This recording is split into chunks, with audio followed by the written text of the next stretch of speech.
നോക്കിക്കൊള്ളണേ, ഞാൻ ഇപ്പൊ വരാം കേട്ടോ. ശരി ആന്റി. മോളെ, ഈ ചേച്ചി പറയുന്ന പോലെ ഒക്കെ അനുസരിച്ച് ഇവിടെ തന്നെ ഇരിക്കണേ, എങ്ങോട്ട് പോരുത് കേട്ടോ. മമ്മി ഇപ്പൊ വരാം. Okay mummy. മോളുടെ പേരെന്താ മോളെ? ചെക്കോ. മോളെ ഒരു മിനിറ്റ്, ചേച്ചിക്ക് ഒരു കോൾ വരുന്നുണ്ട് കേട്ടോ. ഹലോ. എടി നീ അസൈൻമെന്റ് എഴുതിയോ? എടി ഞാനിപ്പോ വീട്ടിലല്ല, ഒരു ആന്റിയുടെ വീട്ടിൽ ഹൗസ് വാമിങ്ങിന് വന്നേക്കുവാ.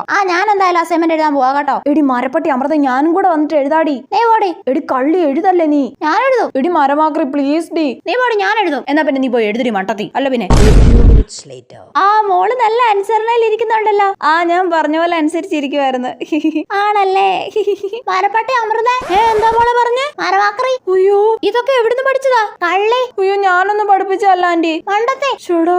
ഇതൊക്കെയാണോ മോളെ കൊച്ചു പിള്ളേര് പഠിപ്പിക്കുന്നത്? ഇച്ചിരി സമയം കിട്ടിയതേ ഉള്ളൂ, അതിനുള്ളിൽ കൊച്ചിനെ ചീത്ത വിളിക്കാൻ പഠിപ്പിച്ചേക്കുവാ. മോളിങ്ങി വന്ന മോളെ, മോൾ അവിടെ ഇരിക്കണ്ട കേട്ടോ. അയ്യോ, ഞാൻ ഫോൺ വിളിച്ചപ്പോ പറഞ്ഞു നോക്കി, ഈ കൊച്ചു തത്ത പഠിക്കുന്നവരെ പഠിച്ചു വെച്ചേക്കുവാ. ഭാഗ്യം ഈ പനക്കൊച്ചിന്റെ മുന്നിൽ വെച്ച് വലിയ ചീത്തയൊന്നും വിളിക്കാഞ്ഞേ.